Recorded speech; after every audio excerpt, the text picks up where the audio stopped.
नमस्कार मंडळी, healthy food कट्ट्यावर सगळ्यांचं खूप स्वागत। आज मी तुम्हाला एक अतिशय बहुउपयोगी आणि अतिशय आरोग्यदायी अशी चटणी मी करून दाखवणार आहे। ही एक चटणी जर घरामध्ये असली तर कुठल्याही भाजी बरोबर खाल्ली किंवा नुसती चटणी पोळी चटणी भाकरी जरी खाल्ली त्याच्यामुळे तरी आपल्याला त्याच्यातून छान पोषण मिळू शकेल। तर ह्या सगळ्या तेलबिया मी घेतलेल्या आहेत। हे जिरं आणि खडे मीठ आहे, हे आपण सध्या बाजूला ठेवूया। हे तीळ आहेत, हे ज्वारी तीळ घेतलेले आहेत। त्याच्यानंतर हे जवस घेतलेले आहेत, कारळ घेतलेले आहेत आणि हे खोबऱ्याचे काही तुकडे आहेत तर ते खोबरं पण घेतलंय। शेंगादाणे घेतलेले आहेत, त्याच्यानंतर लसूण घेतलेला आहे। लाल मिरच्या सुक्या मिरच्या माझ्याकडे आहेत तर त्या सुक्या मिरच्या मी घेतल्या आहेत। हा कढीपाला तर अतिशय उपयोगी आहे केसांसाठी, आपल्या त्वचेसाठी, आपल्याला आता माहिती झालंय। पण कढीपाला सगळा पूर्ण खाण्यात येत नाही, आपण थोडा वापरतो आणि घातलेला कढीपाला सुद्धा काढून टाकतो। तर तसं होऊ नये म्हणून हा कढीपाला पण या चटणी बरोबर वाटून घ्यायचा आहे, म्हणजे हा पूर्ण कढीपाला आपल्या पोटात जाईल आणि त्याचे सगळे फायदे आपल्याला मिळतील।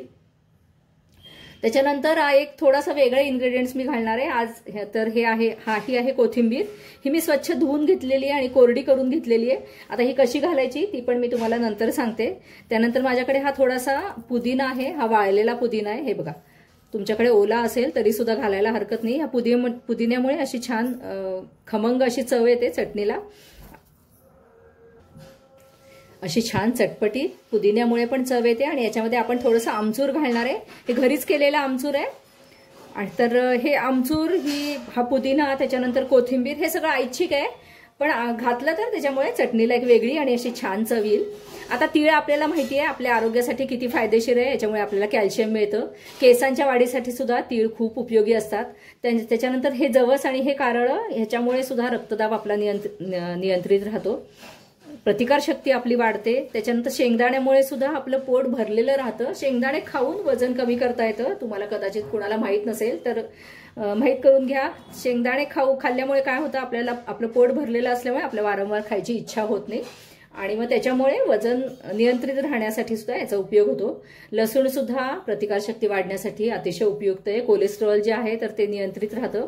ह्या सगळ्याचा फायदा असा आहे की जे बॅड कोलेस्ट्रॉल आपण म्हणतो तर ते बॅड कोलेस्ट्रॉल नाहीसं होतं आणि चांगलं कोलेस्ट्रॉलमध्ये वाढ होते। हे जे सगळे पदार्थ आहे याच्यामुळे, त्याच्यामुळे ही चटणी एकदा करून ठेवली की आपल्याला आरोग्याचे खूप फायदे मिळतात। तर आता एक एक हे सगळे पदार्थ आपण भाजून घेऊया। कारळ घेतलेली आहेत मी, छान खमंग भाजून घ्यायचे आहेत। सगळ्या ह्याच्यात जवस कारळ वगैरे आहे तर ते सगळं चाळणीने चाळून घ्यायचं। ह्याच्यामध्ये काही कण असतील तर त्याच्यामुळे कढई पण खराब होते आणि मग चटणीला जळका वास लागतो। त्याच्यामुळे हे सगळं छान स्वच्छ चाळून घ्यायचं। आता सगळं धान्य आहे ते आपल्याला छान स्वच्छ मिळतं, निवडायची गरज नसते। पण एखादा खडा वगैरे असेल तर तो बघून घ्या, स्वच्छ चाळून घ्या। नुसत्या कारळाची चटणी केली तर ती थोडीशी चोथट होते, त्याच्यामुळे अशी ही मिक्स चटणी करायची, म्हणजे त्या कारळा खाण्याचे फायदे पण आपल्याला मिळतात। यालाच कोरटं असं पण म्हणतात कुठे कुठे।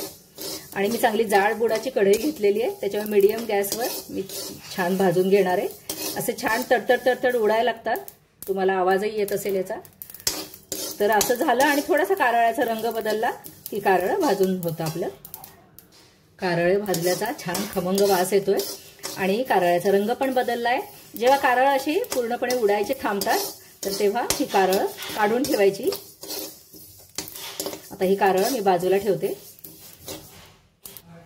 जवस भाजायला घेऊया। जवसाचा पण भाजताना छान असा आवाज येतो। कारळ्यासारखंच हे पण असं टपोरं पण होतं, त्याचा थोडासा आकार पण बदलतो आणि रंग पण बदलतो आणि असाच खमंग वासही येतो भाजून झाल्यावर। तर असा छान सुवास येईपर्यंत जवस आपल्याला भाजून घ्यायचे। आणि या चटणीचं वैशिष्ट्य असं आहे की हे जे आपण सगळं साहित्य घेतलंय, जवस कारळ शेंगदाणे, तर त्या कुठल्याही साहित्याचं प्रमाण कमी जास्त झालं तरी सुद्धा चटणी खूप छान होते, चवीला मस्तच लागते। तुम्हाला आवडत असेल तर याच्यामध्ये तुम्ही फुटाणे किंवा फुटाण्याची डाळ जी असतात तर ती पण घालू शकता। जाड बुडाची कढई घेतली की मीडियम गॅसवर आपण भरभर असे जवस कारळ भाजू शकतो। जवस पण भाजून छान टपोरे झालेले आहे आणि जवसाचा रंग पण बदललाय, मस्त खमंग वास पण येतोय। तर आता हे जवस पण मी बाजूला काढून ठेवते।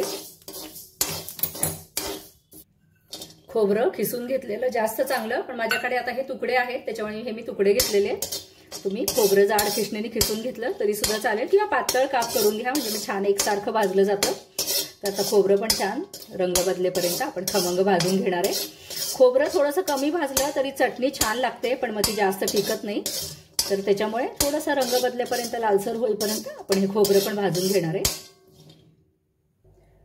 खोबऱ्याचा थोडा रंग बदलला आहे, आपल्याला फार लाल करायचं नाही खोबरं, नाही तर त्याचा करपट वास येतो.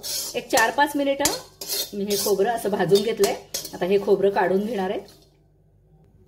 आता हे भाजलेले शेंगादाणे हे मी फक्त थोडेसे गरम करणार आहे, आणि हे तीळ पण मी भाजून ठेवलेले. तुम्ही जर कच्चे शेंगदाणे घेणार असाल तर अगदी मंद गॅसवर, शेंगदाणे मात्र अगदी मंद गॅसवर भाजायचे. अजिबात मोठा गॅस करायचा नाही, तर आतपर्यंत शेंगदाणे छान भाजले जात नाही. सालासकट सुद्धा घ्यायला हरकत नाही.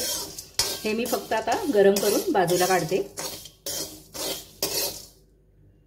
एवढा पुदिना हा मी गरम जे आपण जवस कारळं भाजून ठेवलंय त्याच्यावर चुरडून घालणार आहे. हे जे मीठ घेतलंय ते पण मी थोडंसं भाजून घेते, म्हणजे त्याच्यातलं मॉइश्चर पण निघून जातं आणि मिक्सरमध्ये इतर जिन्नस पण या खरखरीत मिठाबरोबर छान भाजून होतात. मी साधारण 2 टीस्पून हे खडे मीठ घेतले, तुम्ही तुमच्या आवडीप्रमाणे कमी जास्त करू शकता. ह्या मिरच्या उन्हात ठेवलेल्या आहेत, पण थोड्याशा गरम करून घेतल्या, थोडंसं तेल घालून, किंवा मिक्सरमध्ये लवकर बारीक होतात. आता ह्याच्यामध्ये काही मिरच्या बॅडगी आहेत, म्हणजे तिखट नाही आहेत जास्त, आणि काही मिरच्या आहेत त्या तिखट आहेत. तुम्ही तुमच्या आवडीप्रमाणे मिरच्या कमी जास्त करू शकता.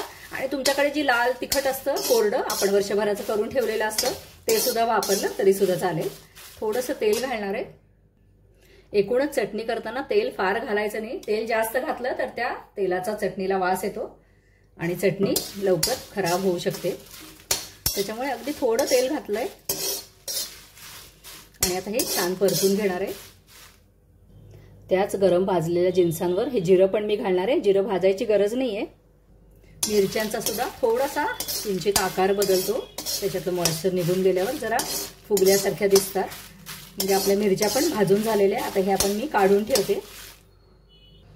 सगळे कोरडे जिन्नस भाजून झाल्यावर आपण आता याच्यामध्ये कोथिंबीर तळून घेणार आहे. तर त्याच्यासाठी मी चांगलं 2 टेबलस्पून तेल घातलेलं आहे. गॅस मोठा करायचा, तेल तापवून घ्यायचं. कोथिंबीर ही धुवून वाळवून घेतलेली आहे. ओली कोथिंबीर असता कामा नये, पाणी त्याच्यातलं सगळं निघून गेलेलं असलं पाहिजे. आणि कोथिंबीर घालणं ऐच्छिक आहे, पण छान चव येते, त्याच्यामुळे मी घातलेली आहे. नाही घातली तरी चालेल. कोथिंबीर पुदिना न घालता, आमचूर न घालता सुद्धा ही सगळी चटणी, जे बाकीचे आपण साहित्य वापरले ते वापरून चटणी खूप छान होते. नेहमीच्या चमचा एवढं 1 चमचा मी आमचूर याच्यामध्ये घालतीये. कोथिंबीर भाजायला वेळ जरा जास्त लागतो. आपण छान तळूनच घ्यायची ही कोथिंबीर. आता कोथिंबीर भाजत 3-4 मिनिटं झाली आहे. याच्यामध्येच मी आता कढीपाला घालणार आहे. 1 वाटीभर कढीपाला घेतलेला आहे. आणि गरज पडली तर थोडंसं तेल घालायचं.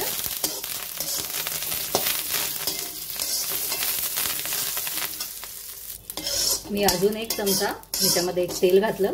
आणि आता हा जो कढीपाला आहे तर तो कुरकुरीत होईपर्यंत आपल्याला हे भाजून घ्यायचंय. कोथिंबीर आपली बऱ्यापैकी कोरडी झालेली आहे. आता हे दोन्ही मिळून छान कुरकुरीत होईपर्यंत भाजायचं. आणि मग गार झाल्यावर सगळं मिळून एकत्र चटणी वाटूया आपण. खूप सगळ्याचे मस्त सुवास सुटलेत अगदी किचनमध्ये. जेव्हा सगळं गोड खाऊन कंटाळा येतो तेव्हा ही फक्त चटणी आणि भाकरी पोळी जरी घेतली तरी मस्त लागतं. अगदी तोंडाला पण चव येते, आजारपणात पण उपयोगी पडते आणि याच्यामध्ये भरपूर पोषण मूल्य असतात. लहान मुलांना सुद्धा खायला पाहिजे चटणी ही. तुम्ही याचा पराठा करून पण देऊ शकता आणि थोडंसं लोणी किंवा चीज जर घातलं तर मुलं पण आवडीने खातात. आता ही कढीपाला आणि कोथिंबीर सुद्धा चांगलं कुरकुरीत झालेलं आहे. हे बघा, तुम्हाला आवाज येत असेल. आणि आता ही जी कढई खूप गरम आहे, जाड बुडाची. मी आता गॅस बंद करते आणि बंद गॅसवर आता हे उरलेलं पण जे मॉइश्चर असेल कढीपाल्यामधलं ते निघून जाईल.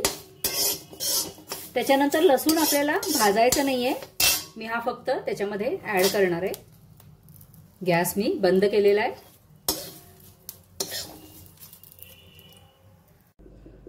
आता हे गार झालेलं आहे. हे बघा, असं छान कुरकुरीत झालेलं आहे, अगदी क्रिस्पी झालेलं आहे. आता हे आपण आधी मिक्सरमधून बारीक करून घ्यायचं आणि त्याच्यानंतर हे जे कोरडे जिन्नस आहे हे मी सगळे एकत्र करून घेणार आहे, मिक्स करून घेते आणि मग हेही आपण मिक्सरमधनं काढूया. अशी मस्तपैकी छान चटणी तयार होईल. खूप उपयोगी आणि खूप हेल्दी अशी चटणी.